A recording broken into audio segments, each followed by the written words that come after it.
Now एक ऐसे time में जब यूएस ईरान में उलझा हुआ है, एक बड़ी न्यूज सामने आई है। भारत के मिजोरम स्टेट के पास जो म्यांमार की बॉर्डर है, वहां पर एक अमेरिकन नेशनल और कई यूक्रेनियंस को पकड़ा गया है एनआईए, नेशनल इन्वेस्टिगेशन एजेंसी द्वारा। और आरोप इन लोगों पर यह लगा है कि ये टेरर एक्टिविटीज कर रहे थे। यहाँ पे आप देख पाएंगे एनआईए ने अरेस्ट कर लिया है यूक्रेनियंस को और एक अमेरिकी नागरिक को over drone terror plot linked to Myanmar. ये एक बहुत ज्यादा बड़ी न्यूज है और सवाल बार बार यहां पर यह पूछा जा रहा है कि यह आदमी भारत में क्या कर रहा था। मैथ्यू वैन डाइक ये इसका नाम है। और आप अगर जियो पॉलिटिक्स को इन डेप्थ फॉलो करते हैं आप, और इस आदमी ने ओवर द इयर्स यूएसए के लिए अनऑफिशियली, वैसे मैं यहाँ पे कुछ बातें क्लियर कर दूं, क्या ये आदमी यूएस गवर्नमेंट से डायरेक्टली लिंक्ड है? मतलब क्या ये यूएस गवर्नमेंट का एम्प्लॉय है? नहीं। क्या ये यूएस मिलिट्री में काम करता है? नहीं। क्या ये सीआईए का ऑफिशियल एजेंट है? नहीं। ऑफिशियली इसका यूएस गवर्नमेंट से या फिर कुछ उनकी एजेंसी से कोई नाता नहीं है। हाँ, मगर इसने ओवर द इयर्स अमेरिका के अनऑफिशियल एसेट की तरह काम किया है कई जंगों में। फॉर एग्जांपल यहाँ पे आप लोग देख पाओगे ये आदमी ओवर द इयर्स लड़ चुका है लीबिया की जंग में, सीरिया की जंग में, यूक्रेन में ये लड़ चुका है अगेंस्ट रशियंस। और मैथ्यू वैन डाइक कोई ऑर्डिनरी कैरेक्टर बिल्कुल भी नहीं है। यहाँ पे आप देख पाएंगे Matthew Van Dyke arrested with 6 Ukrainian mercenaries is no ordinary character, often called a CIA asset। इसको इंटरनेशनली एक CIA asset बुलाया जाता है। बट अगेन आप इसको अगर कहोगे कि प्रूव करके दिखाओ, कुछ डॉक्यूमेंट दिखाओ कि ये CIA के लिए काम कर रहा है, तो कोई डॉक्यूमेंट मिलेगा नहीं। ये आप कह लीजिए यूएसए का अननोन मैन है। और आप अगर सोशल मीडिया पे जाओगे तो बिल्कुल इसका एक सोशल मीडिया पेज भी एग्जिस्ट करता है, ट्विटर x.com, जो भी इसको आप कह लीजिए। ये खुद को कहता है कि ये लीडर है सन्स ऑफ लिबर्टी इंटरनेशनल का, फ्रीडम हमारा मिशन है, ये इसका नारा है यहाँ पर। और ये कहता है कि मैं लीबिया में लड़ चुका हूँ, यूक्रेन में लड़ चुका हूँ, कोवर्ट ऑपरेशंस रन कर चुका हूँ, वेनेजुएला में जो मदुरो का सारा जो हुआ है वहाँ पर काम, उसके पीछे जो मेन इंटेलिजेंस गैदरिंग करनी थी उसमें इसका क्रिटिकल रोल था। इसने यहां पर ट्वीट कर रखी है कि मैं कोवर्ट ऑपरेशंस रन कर रहा हूं वेनेजुएलन रिबेल कमांडर के साथ साल 2019 से। अगर तुमने हमारे मिशंस के बारे में पढ़ा है जैसे ऑपरेशंस ऑरोरा, मगर कभी भी तुमको ये नहीं पता लगेगा कि ये सब किया किसने था। मेरी वेनेजुएलन टीम और मैंने कई सालों बाद, अब सिंस मदुरो पकड़ा गया है, यूएस ने धर लिया मदुरो को, ये कह रहे हैं कि अब मैं फाइनली ये सारी बात सबको बताऊंगा कि मैं किस तरीके से यूएसए के लिए ये ऑपरेशंस रन कर रहा था। और आगे यहाँ पे आप देख पाओगे ये भी लिखा है, to the leaders of Venezuela, Burma, Burma मतलब ऑफ कोर्स म्यांमार की ये बात कर रहा है, Iran and other authoritarian regimes, हम तुम्हारे लिए आ रहे हैं। रशिया तुमको नहीं बचा पाएगा, तुम्हारा भी वही हाल होगा जो बशर अल असद का हुआ था सीरिया के लिए। तो आप कह लो एक बार को अमरीकी धुरंधर है, ठीक है। अगेन मैं आपको जो मेन क्रक्स है मैटर का ये समझाने का प्रयास कर रहा हूं। अमेरिका के लिए हर जगह जाता है, ऑपरेशंस का रन करता है। अब आपका सवाल ये होगा कि ये भारत में क्या कर रहा था? क्या ये भारत के अगेंस्ट कुछ कर रहा था? नहीं। अभी तक जो जानकारी मिली है ये भारत के against, for the time being जो जानकारी प्राप्त हुई है अभी के लिए, भारत के अगेंस्ट कुछ नहीं कर रहा था। जैसे इसने यहां पर लिखा है बर्मा, बर्मा मतलब म्यांमार, इसका अब अगला टारगेट है म्यांमार। अब यहां पे आपका सवाल आएगा कि म्यांमार यूएसए का टारगेट क्यों है? ऐसा क्यों यहां पर हो रहा था कि जो ये मैथ्यू वैन डाइक है ये भारत के रास्ते म्यांमार में जाने का प्रयास कर रहा था? यहां पे आप देख पाओगे how did he and up in an Indian court. इसको कलकत्ता में अरेस्ट किया गया था।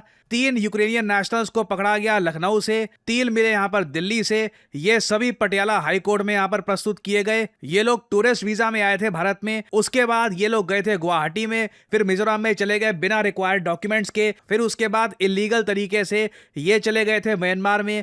इन लोगों का पर्पस था कि वहां पर ड्रोन वॉरफेयर ट्रेनिंग देनी है वहां के कुछ ग्रुप्स को जो म्यांमार की आर्मी के अगेंस्ट संघर्ष कर रहे हैं। अब यहां पे आपका सवाल आएगा, मगर ये जो अमेरिका का अननोन मैन है मैथ्यू वैन डाइक, इसको क्या शौक चढ़ा है कि ये म्यांमार में जो सरकार है उसको हटाए? यूएस म्यांमार के पीछे क्यों पड़ा है? ये मैं आपको समझाता हूं। देखिए साल 2021 में म्यांमार में एक तख्ता पलट हुआ था। जो वहां पे डेमोक्रेटिकली इलेक्टेड गवर्नमेंट है, इस गवर्नमेंट को यहाँ की आर्मी ने हटा दिया और 2021 से लेकर अब 2026 हो चुका है, 5 साल से म्यांमार में एक अथॉरिटेरियन रिजीम है। यहाँ पे जो लोग हैं उन्होंने खूब प्रोटेस्ट किए, कई म्यांमार के स्टूडेंट्स मारे गए। मुझे आज भी याद है कई स्टूडेंट्स म्यांमार के, उनको गोलियां लगी थी, सड़कों पे लाशें गिरी थी, बहुत ज़्यादा दुखद दृश्य देखने को मिले थे। बट इस वक्त म्यांमार में अब स्थिति थोड़ी बहुत काम हो गई है। काफ़ी जगह ऐसे ग्रुप्स खड़े हुए हैं, एथनिक ग्रुप्स खड़े हैं जो म्यांमार की आर्मी को चैलेंज कर रहे हैं। बट ओवरऑल आप कह लो चाइना की सपोर्ट की वजह से म्यांमार की सरकार स्टेबल है। यूएसए ने खूब सैंक्शंस इंपोज करने का प्रयास किया, एक्चुअली सैंक्शंस इंपोज किए भी, दुनिया भर के प्रतिबंध लगाए, मगर म्यांमार में जो आज के समय आर्मी शासन है ये खत्म हुआ नहीं। ये लोग अब बिल्कुल प्रो चाइना बन चुके हैं। यूएसए के पास अब फिर एक ही रास्ता बचा है कि यहाँ पे आज़ादी लेकर आए, डेमोक्रेसी लेकर आए, बस एक मतलब रेवोल्यूशन सा हो जाए, यहाँ पे लोग उड़ जाएं। उसके लिए ऑब्वियसली जो ये एसेट्स हैं सीआईए के, जैसे मैथ्यू वैन डाइक जो ऑफिशियली काम नहीं करते यूएसए के लिए, ये यहाँ पर गए म्यांमार में। जो वहाँ पर ग्रुप्स हैं जो म्यांमार की सरकार के अगेंस्ट काम कर रहे हैं, उनको ड्रोन कैसे उड़ाना है, ड्रोन कैसे यूज़ करते हैं, ड्रोन वॉरफेयर कैसे होती है, उसकी ट्रेनिंग ये लोग यहाँ पर दे रहे थे। नाउ यहाँ पे आपका एक सवाल आएगा, सिंस भारत ने इस आदमी को धर लिया है, अरेस्ट कर लिया है, तो क्या भारत मैथ्यू वैन डाइक के अगेंस्ट है और म्यांमार की सरकार का सपोर्ट कर रहा है? देखिए ऐसा कुछ नहीं है, हम लोग न्यूट्रल हैं यहाँ पर, और न्यूट्रल पोजीशन बिल्कुल हमारी यहाँ पे बनती है। म्यांमार भारत का एक इमीडिएट नेबर है। कल को देखो यूएसए जो ये एक्सपेरिमेंट कर रहा है कि किसी ग्रुप को खड़ा कर दिया, उनको ड्रोन वॉरफेयर दे दी, आपको पता है वो कल को ग्रुप कैसा बनेगा, क्या करेगा? ये देखो, ये म्यांमार यूएसए से हजारों किलोमीटर दूर है। कल को म्यांमार में जो भी हो, कुछ भी हो, यूएसए को कुछ परवाह नहीं है, भारत को डायरेक्ट इसका इम्पैक्ट आता है। म्यांमार अनस्टेबल हो जाता है, हमारे नॉर्थ ईस्टर्न स्टेट्स पे इसका इम्पैक्ट आएगा, बहुत सारा इन्फ्लक्स होगा इमिग्रेंट्स का हमारी नॉर्थ ईस्टर्न स्टेट्स में। हमारे लिए देखिए म्यांमार की स्टेबिलिटी बहुत ज़्यादा इंपॉर्टेंट है। और देखो अब यूएसए को म्यांमार में जो भी करना है, ठीक है, यूएसए मानता है कि जी यहाँ पे लिबर्टी लानी है, आज़ादी लानी है, डेमोक्रेसी लानी है। फनी बात यहाँ पर देखो, इनको सऊदी अरेबिया यूएई में डेमोक्रेसी नहीं लानी, इनको यहाँ पे म्यांमार में डेमोक्रेसी लानी है। ये इन लोगों का अलग नजरिया है दुनिया का। बट भारत के लिए सबसे इंपॉर्टेंट बात ये है कि अगर मान लो म्यांमार में यूएस कुछ करना चाहता है ना, तो अपना एयरक्राफ्ट कैरियर खुद लेकर जाओ, हेलीकॉप्टर से ड्रॉप करो अपने आदमी को, अननोन मैन वगैरह वाला जो भी काम करना है खुद करो। भारत की धरती से क्यों कर रहे हो? ये यूक्रेनियन लोग भारत में आ रहे हैं, ये टूरिस्ट वीजा पे आ रहे हैं, गलत काम कर रहे हैं। और ये तो हम इसका प्रचार करते नहीं है जिस तरीके से अमेरिकन काफी बार कहते हैं कि इंडियंस वीजा का गलत इस्तेमाल करते हैं। ये अमेरिकन क्या कर रहे हैं यहाँ पे? और अगर आप सोच रहे हैं कि क्या हमने अभी तक यूक्रेन की सरकार, यूएसए की सरकार से पूछा नहीं कि आपके लोग यहाँ पर टूरिस्ट वीजा पे आकर क्या करने का प्रयास कर रहे हैं, तो बिल्कुल देखिए यूक्रेन की सरकार तक गया मीडिया, यूएसए तक भी गया मीडिया, उनसे पूछा कि आपकी क्या प्रतिक्रिया है, आपके लोग देखिए यहाँ पर पकड़े गए हैं। तो यूक्रेन ने तो कर दिया देखिए प्रोटेस्ट। यूक्रेन तो साफ साफ यहाँ पर कह रहा है कि हाँ ठीक है, ये हमारे लोग हैं, इनके जो नाम है ये भी अब ऑफिशियल हो चुके हैं। और यूक्रेन यहाँ पर कह रहा है कि अभी के अभी इनको रिलीज करो। यहाँ पे आप देख पाओगे, we draw attention to the fact that there are certain restricted zones in India for foreign nationals, entry to which is possible only with special permits. At the same time, proper marking of such area on the ground is often absent. ये कह रहे हैं कि अगर मिजोरम में कुछ इलाका था जहाँ पे एंट्री के लिए आपको स्पेशल डॉक्यूमेंट्स चाहिए होती है, तो वो एरिया कहाँ से शुरू होता है, कहाँ खत्म होता है, कभी कभी पता नहीं लगता। तो यहाँ पे एक अनइंटेंशनल वायलेशन हुई है। तो यूक्रेन के एम्बेसडर तो सीधा सीधा यहाँ पर प्रोटेस्ट कर रहे हैं और कह रहे हैं कि इमीडिएटली हमारे नागरिकों को रिहा करो और इनको काउंसलर एक्सेस दो। और ये आने वाले टाइम में बड़े अग्रेसिवली भारत पे प्रेशर डालेंगे कि इन लोगों को भारत से सीधा यूक्रेन में ले जाया जाए। भारत सरकार का एक बड़ा टेस्ट होगा कि भारत सरकार यहाँ पे इन लोगों को भारत की जेल में ही रखती है या फिर इनको यूएस या फिर यूक्रेन भेज दिया जाता है। आगे यूएस की एम्बेसी से पूछा गया तो इन्होंने बोला कि हम जानते हैं सिचुएशन के बारे में, हम अवेयर हैं, हमें पता ये हुआ है, प्रिवेसी रीजंस की वजह से अभी हम कॉमेंट कर नहीं सकते। यूएस के लिए ऑब्वियसली ये काफी एक एम्बैरेसिंग मोमेंट होगी कि इनका ये जो आदमी है अनऑफिशियली जो इनके लिए काम करता है, अगेन मैं यहाँ पे रिपीट करूंगा कि ये कहीं से यूएस आर्मी का सोल्जर नहीं है, ना इनकी गवर्नमेंट का सोल्जर है, बस जिस तरीके से काम करता है ये यही आप कह सकते हैं अनऑफिशियली एक सीआईए एसेट की तरह काम कर रहा है दुनिया भर में।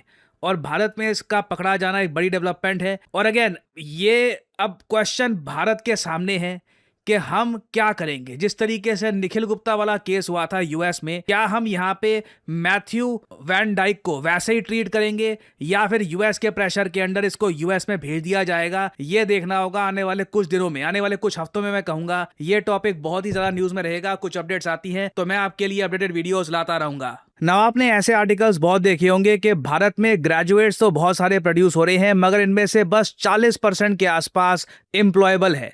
बाकी 60% में स्किल्स की कमी है। और स्किल्स कौन सी चाहिए?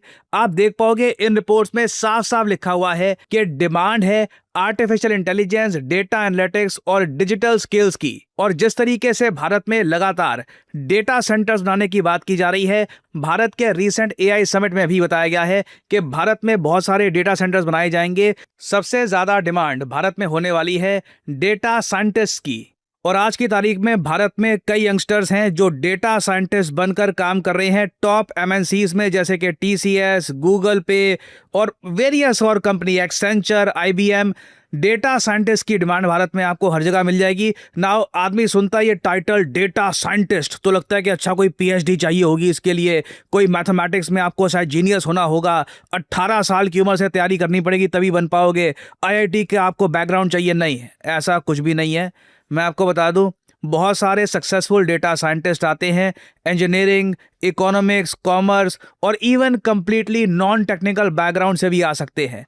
आपका इंटरेस्ट सिंपली होना चाहिए स्टैटिस्टिक्स में, मैथमेटिक्स में। आपको याद होगा स्कूल में आपने स्टैटिस्टिक्स पढ़ा था, वहाँ पे आपका इंटरेस्ट है, लॉजिकल प्रॉब्लम सॉल्विंग आपका माइंड है, आपको मज़ा आता है, आप पेशेंट है डीबगिंग को लेकर, मैसी डेटा सेट्स को लेकर, और आपको नए टूल्स लर्न करने में मज़ा आता है। कॉन्स्टेंटली आपको लर्न करना आपका एक जीवन का पैशन है, तो बिल्कुल you can become a data scientist. तो आपको करना यहाँ पर सिंपली क्या है, सिंपली इस वीडियो के कमेंट सेक्शन में जाइए, लिंक आपको मिल जाएगा, ये लिंक ओपन करिए, यहाँ पे अपने डिटेल्स डालिए, use the code PD10 to get the maximum discount possible. Work on your skill, अपने आप को अपस्किल करिए, जॉब रेडी खुद को बनाइए और start your career in data science. और इसी नोट के साथ ये है वीडियो का अंत। Thank you for listening and as I always say, may the gods watch over you.